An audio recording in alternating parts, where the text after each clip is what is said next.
Coming in at number 5 we have Knecht Ruprecht. There are many different stories about Knecht Ruprecht. Some say he is a demon, others say he is a dark elf. The word Knecht in German means servant. He is a servant to St. Nicholas at Christmas time. There is a story told to the children of Germany how he became the servant of Father Christmas. One night St. Nicholas was traveling across Germany and needed to rest for the night. He found a little inn tucked away in a forest. When he entered the inn he noticed that something didn't seem right. He had stumbled onto a crime that had just happened at the inn earlier that night. Ruprecht was the innkeeper. He had taken the lives of his 3 sons. He had then put their bodies into the pickling barrel. St. Nicholas, due to his great power, was able to bring the boys back to life. He took Ruprecht to punish him for his actions. It is said he cursed him with immortality. That way he could forever suffer as his servant to repay his crimes. Knecht Ruprecht is a wild-looking man with a great bushy beard, dressed in a hooded brown cloak. He is always seen carrying a large stick and a bag at his waist.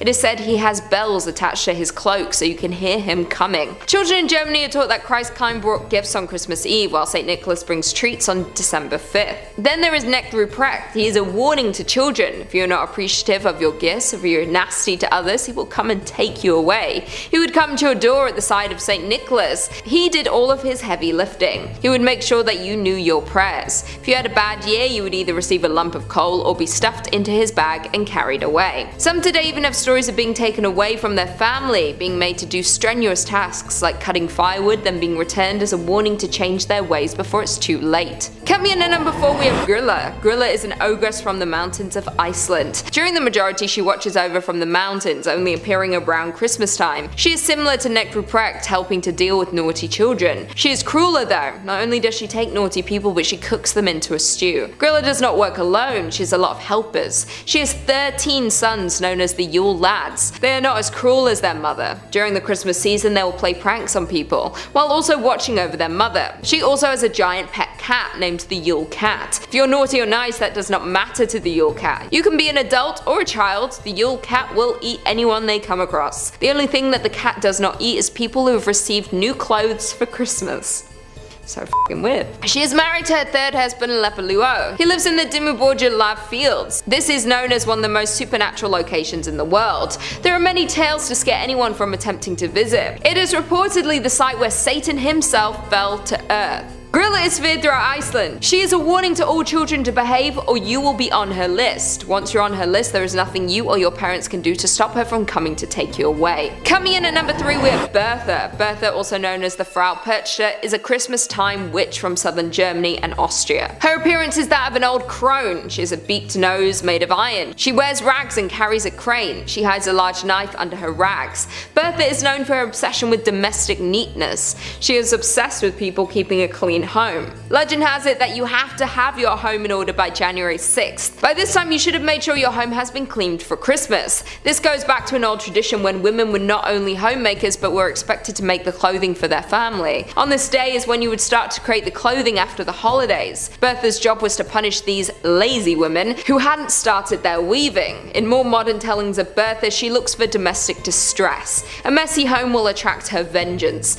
She is said to set fire to a messy home. She looks to clear the mess while also punishing the lazy. Unlike the others on this list so far, this is not a tale to scare children, but the adults. If you don't take care of your home, then she will take care of you. Apparently there is one thing that might save you. If you leave out a bowl of traditional porridge for her, she might forget the mess. Coming in at number 2 with Belsnickel. Many people have heard of Belsnickel thanks to The Office. Belsnickel comes from folklore in Pennsylvania, Dutch communities originating from Germany. He is also often seen as a right-hand man to St. Nicholas. Belsnickel likes to dress in furs and sometimes wears a mask with a long tongue. He carries around a whip in order to beat those who have been naughty throughout the year, but also cakes, nuts and sweets in his pocket to reward those who have been good. In some areas they are not told of Santa or St. Nicholas at all. They only know Belsnickel to decide who is naughty or nice and give them the appropriate gifts or a whipping. Belsnickel shows up to homes 2 weeks before Christmas. He will ask you a question and your answer decides if you have been nice. If you answered correct, he would throw candies on the floor. If you got excited and jumped for the candies too soon, you would also be seen as naughty. Although Belsnickel would literally strike down with his whip those he did not think were worthy people, still prepare and celebrate the impending arrival of Belsnickel. It is said that there were dances and songs sung for Belsnickel to try and win his favor before judgment. He is feared but also loved by those who have always been seen on his good side. Since the Christmas episode of The Office where Dwight spreads his Christmas joy through dressing up as Belsnickel, he has seen a revival in popular culture, even appearing in the Christmas Chronicles too,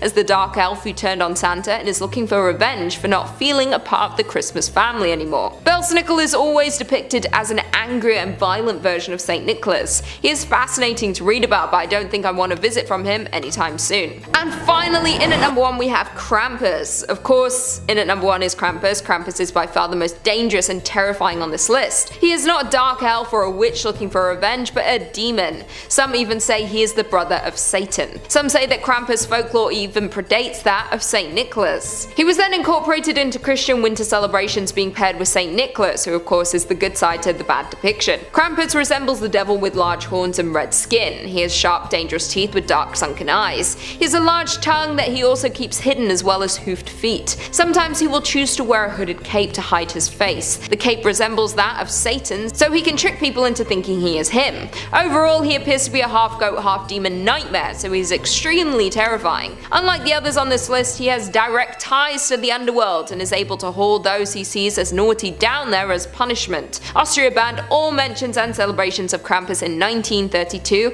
as it was seen as a celebration of the devil, and they were fearful of what he could and might do to people. Krampus also carries chains. Appearing to once have been his own shackles, he now uses them to keep people in line. The event called the Fest of St. Nicholas is celebrated in Europe on December 6th. On the night before this, Krampus appears joined with St. Nicholas. St. Nicholas only concerns himself with the good, delivering gifts and spreading joy to them, while Krampus takes care of the bad. Depending on the severity, you would either receive coal or be taken away to the underworld, all down to the judgment of Krampus. After being banned for many years due to the danger he can cause, Krampus is not making a massive comeback. Due to all of his depictions in popular culture, Krampus is celebrated now more than ever. We do need to be careful though, Krampus is not someone you want to mess with. Satan has sent him to deal with the bad around Christmas time, and he has all the same powers as his brother. He is a ruthless demon who can be cruel when it comes to his work. That being said, if you do leave offerings out for Krampus, it is said to help with his judgment. After all, the devil is greedy and demons can often be swayed if there is something promised to them. All of this comes down to one thing: be good or you might have all 5 on this list to answer to come Christmas. There is no shortage of vengeful urban legends who will look to punish you. Since 2005, the elf on a shelf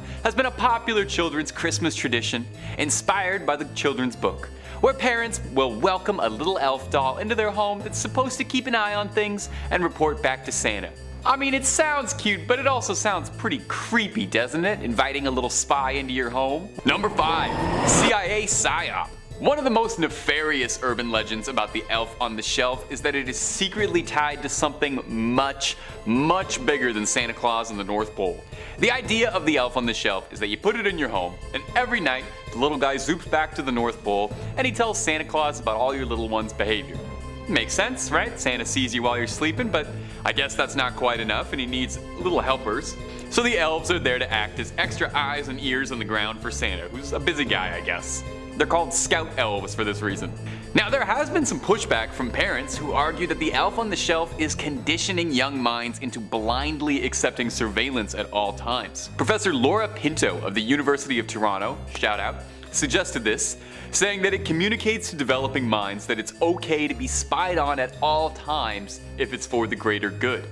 In the children's book The Elf on a Shelf originates from, to some this runs all the way to the top, with some conspiracists going so far as to say that the whole Elf on a Shelf storybook and little doll is a CIA operation to covertly steer the public consciousness of early brains towards normalizing a surveillance state, disguising themselves as a cheery Christmas toy company. This might sound utterly ridiculous, and it does sound utterly ridiculous, but first of all, trust me, the CIA has done much stranger thing than this. They've even been involved in psyops involving toy-making operations before. Now, whether or not the elf on a shelf is a government conspiracy is one thing, but you do have to admit it's a bit of a weird slant to the Santa angle. Santa watching good kids is one thing, but the elf on a shelf existing as a sort of living camera inside your home, training kids from an early age to always accept authority, always be okay with the idea that someone is watching, has larger implications, I would say. Just another bit of chintzy Christmas cheer, or could it actually be something more sinister? Toss another log in the fire, get another cup of hot chocolate, because we've got all the best scary stories on the net and some of the best hosts. So just stay subscribed to Top 5 Scary and you won't miss a thing. Number 4. Haunted Elf. Now I think part of us kind of suspects that maybe, just maybe, the elves on the shelves might be haunted. It's that grin, man. I don't know. I don't trust it. I think it's suspicious. And that's the newer, cleaned up elf on a shelf. Have you ever seen a picture of one of the vintage ones? Even scarier, but maybe that's just because I think the elf kind of looks like Hasbulla. A few years ago, this elf was put up on eBay because the owner was complaining that it was haunted. Makes perfect sense to me. If I had something in my home that had a malevolent spirit inside of it, I would definitely pack it in a crate and send it off for $20.99 plus shipping and handling. The owner of this elf texted her husband, "Haha, look at this. That elf is crazy. Time to pack him up because he's kinda creepy." Apparently after she warned her husband about it, that's when the troubles ramped up with the little holiday spy. It started fairly innocuous. The doorbell would ring on its own randomly during the day. That's easy to look past, right? Weird things happen. Well, one night the owner of the elf was feeling really sick. Too sick to move at all. So she slept on the living room couch instead of the bedroom, with the elf watching the entire night. She said that night she had horrible nightmares, dreaming of the elf cutting at her with tiny knives. Pretty downright horrifying, right? Well, when she woke up, she found the elf inside the cuff of the bottom of her pants, and somehow it gets worse. She continued on to say, "I was in the living room and I walked out and there was a hutch in the corner of the room with glass doors. I clearly saw a black human figure reflected in the glass, and then it moved sharply down the hallway. I ran to the hallway, but nothing was there. I checked in my kids' bedrooms and they were both fast asleep. So I clearly saw that, and I have never had any experiences like this before." So to get rid of it, she put the elf on eBay to rid herself of the problem forever. But you want to know the truly scary part? The elf only sold for $30. Meaning potentially someone just cursed their home forever and the original owner barely even got enough for pizza out of it. Number 3. Little Footsteps. Our next story comes to us from Reddit. We love a good ghost story from Reddit around here, and this elf on a shelf is a pretty popular subject for a good amount of urban legends. There's something about him. I think we're all universally a little creeped out by this guy. Finally gave in. I got one of those stupid elf on the shelf dolls. I've never been one of those moms who do this kind of thing, especially something like the elf on a shelf. Just seemed like too much of a hassle for quick laughs, and it would end up being a mess for me to clean up later. But I got tired of hearing all those perfect moms in the PTA talk about their Pinterest-worthy elf on the shelf ideas. Oh, so cute, so clever. So how hard could it be? I figured I'd get one, and I'd switch it up every now and again, if only to shut my mother-in-law up for a couple weeks. So I did. I actually tried for a few days, and I was pretty proud of myself too. For a whole week, I set that little elf up in different mischievous places every night. I was really proud of myself. But perhaps I got a little too smug for my lazy self because, well, as per usual, after a week I got tired of extra work I had to do for my little guy. Was I ashamed that I gave up after a week? A little, but not enough to make me feel bad about putting the elf in the box in the attic. Somehow he got out of the box. I started seeing the elf in the shelf everywhere, except I wasn't the one placing him. And then I found the elf on a shelf with a knife and my kid's gerbil, dead. I found him by the oven when my casserole had been set for 500 degrees overnight while we slept, and the smoke had poured out and swamped the kitchen. That morning I poured my husband coffee as per usual. I went to go wake him up, and upon my return, I found that damn elf next to the bleach by the coffee mug. I don't know what to do. Maybe I'm just going crazy. Maybe the footsteps I keep hearing is my mind playing tricks on me. Or maybe, just maybe, it really is moving around. Number 2, elf on a nightmare. Now, not every parent likes the elf on a shelf. Some parents are deterred by it, thinking it's just another bit of Christmas consumerism, one more thing to buy. Of course, some parents are also concerned because of the unintentional horror it can bring. This story comes to us from a blogger on a parenting blog describing what happened after she brought the elves into her home. She chose to get little tiny elves, saying that they were elf babies harvested fresh from an evergreen tree on a Thanksgiving day. Cute enough, right? Well, except the writer's kids were downright terrified of them. While they might have looked cute and festive during the daytime, when darkness falls and the shadows hit them just right, they'd be terrifying in the night, and I absolutely believe that. I mean, imagine being a little kid and seeing that thing watching you while you're sleeping. Her youngest son said that he would wake up in the middle of the night at 3 a.m. on multiple occasions and would swear up and down that the elf babies were standing on the end of his bed. Now, kids say the wildest things, but 3 a.m. does stand out a bit for me. That is the witching hour, after all. She tried to explain to her son that he had nightmares or night terrors and that, well, it's hard to understand what he saw isn't real. But he kept insisting that it was. However, the writer started to notice strange occurrences going on around their house that she just couldn't explain. She lost her car keys one day and found them in a place she'd said that she had never put them before in her life. She found doors unlocked that were locked when she left the house. Important documents going missing that she couldn't explain. She said one day her child took her by the hand and explained in a slow, exaggerated voice, unlike how he usually spoke, that the elves were behind all of these events. She goes on to say that she started to find the elves move from where she'd put them.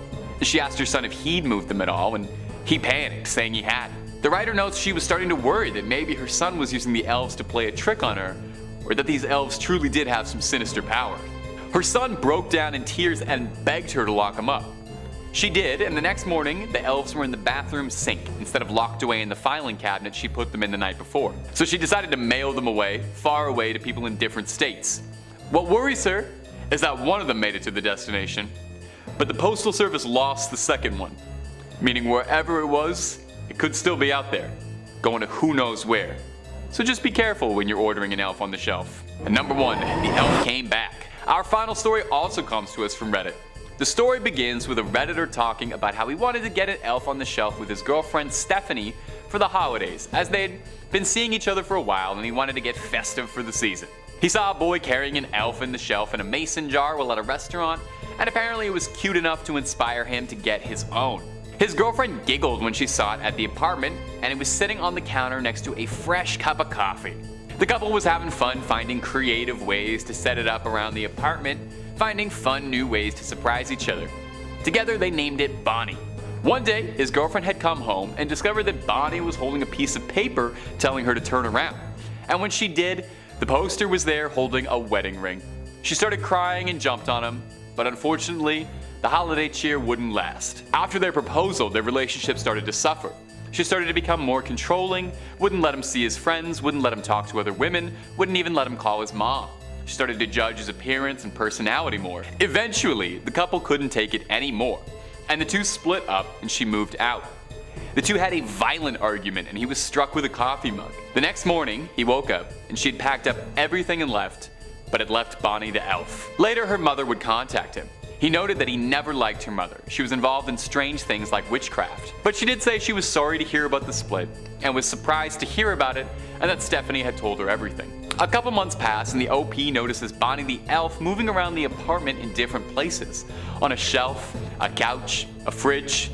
Now, wanting to be reminded of the memories, he threw it away, only to discover that it was back in his apartment somehow. He called the police because he suspected that someone, possibly his ex-girlfriend, had broken into his apartment to stage a complicated prank. He asked the police to seize the elf, and they did, but not really understanding why.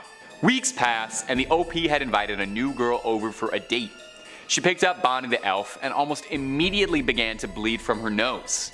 OP ripped the dolls out of her hands and threw it at the wall, but as soon as he'd done that, the girl fell to the floor unconscious.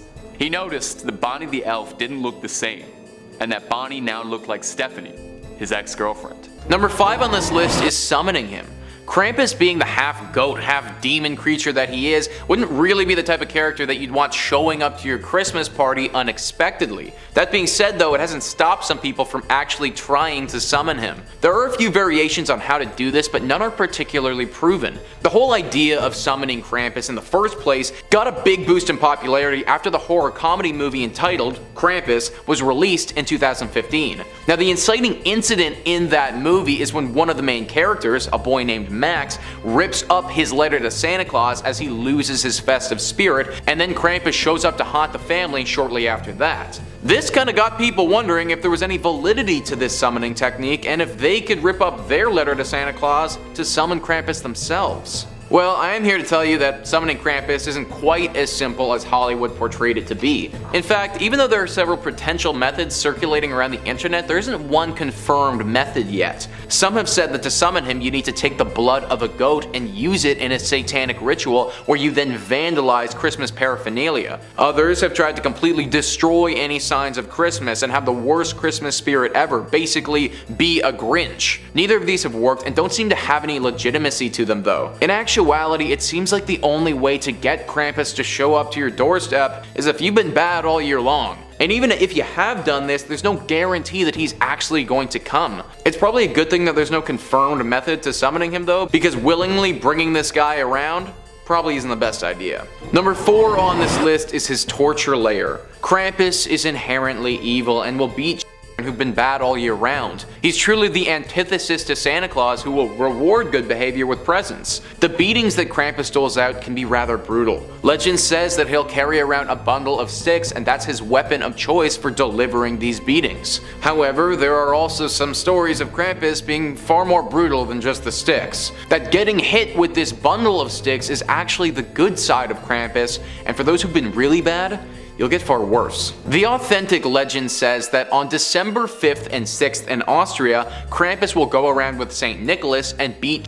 who've been bad. Whilst he's doing this, St. Nicholas will be going into the good children's homes and leaving presents for their good deeds over the year. Some variations on the legend though say that Krampus doesn't just come into your home to beat you, but comes into your home to take you away. Krampus is said to have a basket strapped to his back, but this basket, it's not filled with a bunch of presents. It's actually filled with a bunch of children. Children that Krampus has kidnapped and is now taking back to his evil lair. What happens at this evil lair? That's not currently known, but there's no limit to how bad things could get. People believe that Krampus has a full-on torture chamber for the children whose souls are so bad that there's no saving them. That these bad children will be taken into this torture chamber and kept there for the rest of their lives. For most kids, Krampus is only dangerous around Christmas time, but for these unlucky souls, Krampus would be year-round. Some people say though that Krampus will just eat the here, which, as horrible as it seems, might actually be better than being kept in his torture chamber for eternity. Hopefully, none of these legends are actually true though, and have just been exaggerated as time has gone on. Number 3 on this list is that Krampus is the son of Hell. Hell, spelled H-E-L, isn't in reference to the place, but actually a person. Britannica says that Hell was originally the name of the world of the dead. It later came to mean the goddess of death. Hel was one of the children of the trickster god Loki, and her kingdom was said to lie downward and northward. It was called Niflheim, or the World of Darkness, and appears to have been divided into several sections, one of which was the Nostrand, the Shore of Corpses. There stood a castle facing north. It was filled with the venom of serpents, in which murderers, adulterers, and perjurers suffered torment, while the dragon Nidhogg sucked the blood from their bodies. Mention is made in an early poem of the 9 worlds of Niflheim. It was said that those who fell in battle did not go to Hell, but to the god Odin in Valhalla, the Hall of the Slain. So Hel is obviously a pretty powerful deity in the Norse religion, and it would make a lot of sense if Krampus is their son. That's what some people believe in regards to the half-goat, half-demon. The whole origin story of Krampus, it's pretty hazy right now, but a demon that has the strength of Krampus would most likely come from somebody like Hel. Hel is a woman though, and is portrayed as such, and therefore it kind of begs the question,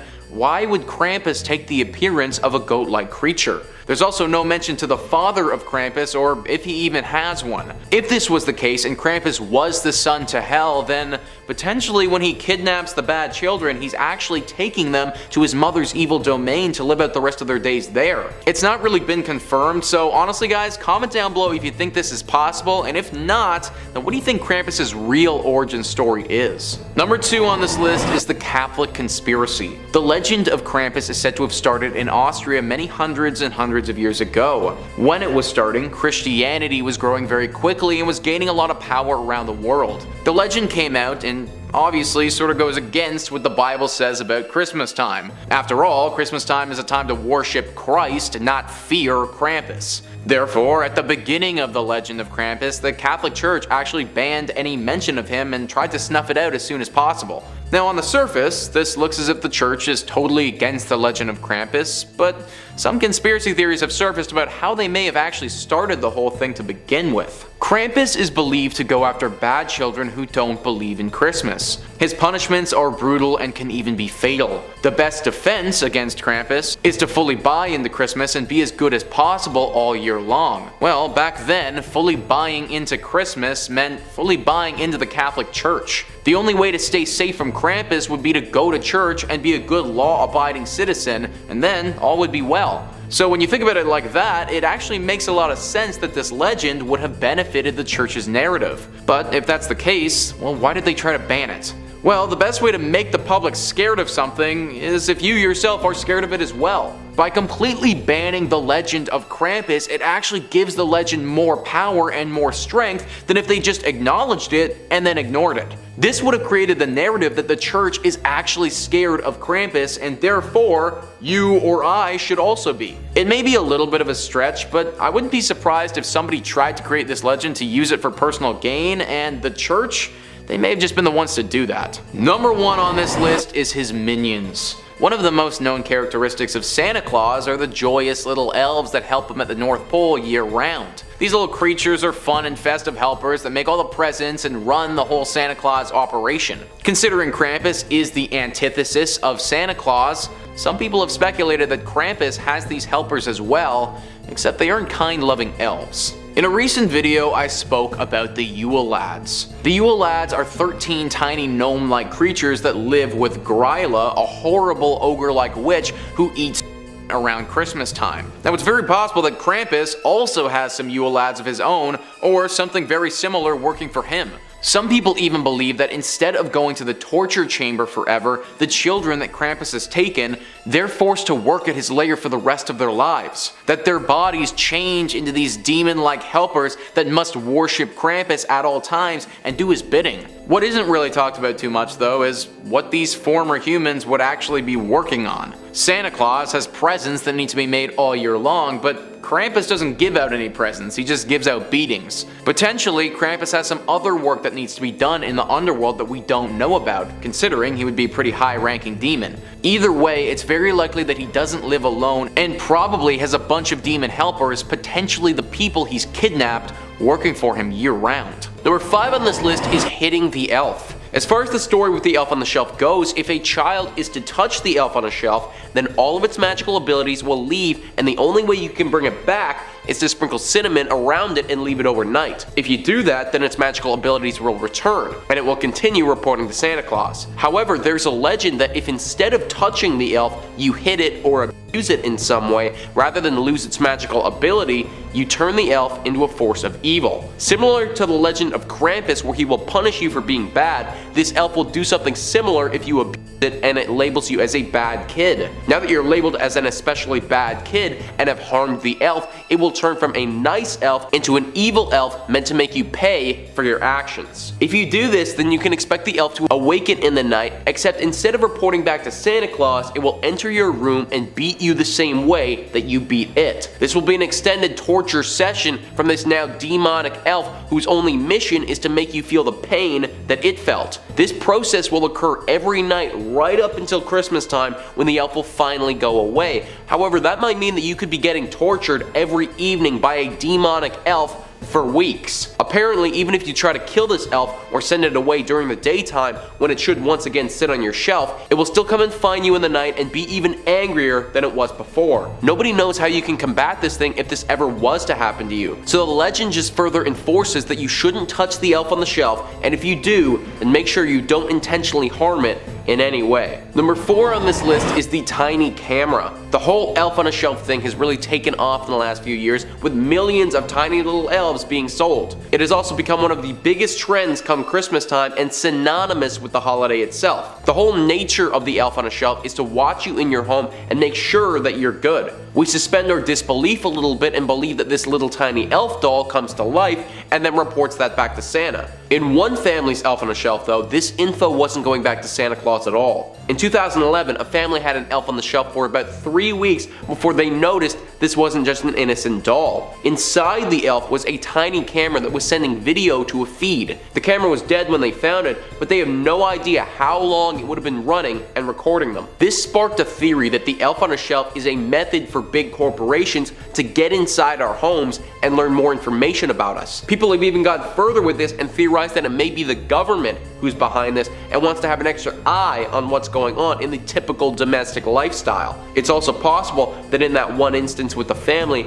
a creeper installed the camera and it was going to one select person. They never found out how the camera got there or who it was going to, so it's left it up in the air for people to speculate on. Having thousands of mini cameras installed in these tiny elves to watch us seems a little bit far-fetched to me, but we've seen the government or corporations do crazier things before. Number 3 on this list is Mormo. Mormo is the name given to one very particular elf on the shelf who is quite unlike the rest of them. Legend says that there is one elf that tries to impersonate an elf on the shelf and break into your home. This creature is a demon though whose only intentions are to kill. This legend started due to a brutal murder which took place a few years back. A wife and a husband had both been killed in a way that the police had an extremely hard time understanding. When the authorities got to the home and discovered the crime scene, there was blood everywhere and the couple was both lying in the middle of their living room. There was no signs of forced entry and nothing was taken though. The authorities thought that it might be a murder-suicide, however the manner of their death indicated that a third party was involved. One thing that stood out to the police was the blood-spattered elf on a shelf positioned on the mantelpiece in full view of whatever it was that took place. The police were never able to determine the true cause of death, but this story sparked the legend of Mormo, the demon elf on the shelf. Now people believe that every time you get an elf on the shelf, you are simply rolling the dice and could end up with Mormo. If you do, then it's very possible that you and your family will die in a tragic and unexplained way before Christmas time. I'm not sure how much validity this has to it, kind of seems like somebody really ran with the story on this one, but having a devilish killer elf on the shelf like Chucky certainly isn't a pleasant thought. Number 2 on this list is that the entire Elf on a Shelf story was constructed by a demon. The entire premise behind the Elf on a Shelf is a little creepy to begin with. You're letting this magical little doll into your home to watch and judge your actions, then when you're asleep, this doll gets up and flies back to Santa to let him make a final judgment on if you are good or bad. It's basically like a Christmas version of Big Brother. That being said though, we love Christmas and we love Santa so much that when we think about Santa, it doesn't seem so bad. But what if this elf on the shelf isn't reporting back to Santa at all? What if it was reporting back to a demon? In 2008, a woman who had an elf on the shelf started to notice little things missing from her home during the Christmas season. First it was her keys, then it was some of the kitchenware, and then some other more valuable items. She also started to notice that things started to go wrong. Appliances that were relatively new just stopped working. Leaks were happening in the home and the electricity kept going on and off. She had no idea what the catalyst of these problems could have been until she linked it to the elf on the shelf. They only started happening when she brought that thing into her home. Since then, other rumors have surfaced about people noticing things that are missing from their homes whilst having this little elf in their house. The story has snowballed to a place where there is now a community of people who swear these things aren't working for Santa at all, but actually for a mischievous demon. A demon who simply wants to wreck the Christmas season and cause chaos in your home. It should also be noted that the items and things that went wrong kept getting worse and worse the longer you kept that thing in your home. So who knows how bad things could get if you keep that thing in there for the entire season. Number 1 on this list is a devilish name. A rule associated with the elf on the shelf is that the family housing this elf must give it a name. Typically people go down the silly route and name it something like Mary Martha or Twinkle Toes or something ridiculous like that. All of that is fine and good and very in the Christmas spirit. However, there are a few names that you need to avoid when you're naming your elf on the shelf, or you may run the risk of devilish possession. Names such as Lucifer, Bile, Gorgo, these names are all infernal names, which are names that are linked to anti-hero figures used in satanic rituals. If you ever give your elf on the shelf an infernal name, and there's actually a full list of infernal names that you can look up if you want to double check, but if you do this, then you just open the door for your elf to become possessed by a demon. Just because the door is open doesn't mean that any demon will walk through it. However, you don't really want to be giving them the option in the first place. Christmas time is a time of love and family, and also to celebrate religion, all really nice things. If you are a demon though, this is one of the worst times of the year and you are itching to cause any type of chaos that you can and ruin the fun. If a demon takes over your elf on a shelf due to its name, then there's no limit to the amount of nastiness it could cause. Not only could this devilish puppet haunt your home torture you in the night, or wreck your style of living. But now that a demon is in your home and possessing this elf, what's to say that it won't start trying to possess you? Also, typically these elves leave a little bit after Christmas, but there's no timeline when it's possessed by a demon. That thing could stay and destroy your home and even your lives for however long it feels like. My advice is to stick to the silly when naming your elf on the shelf.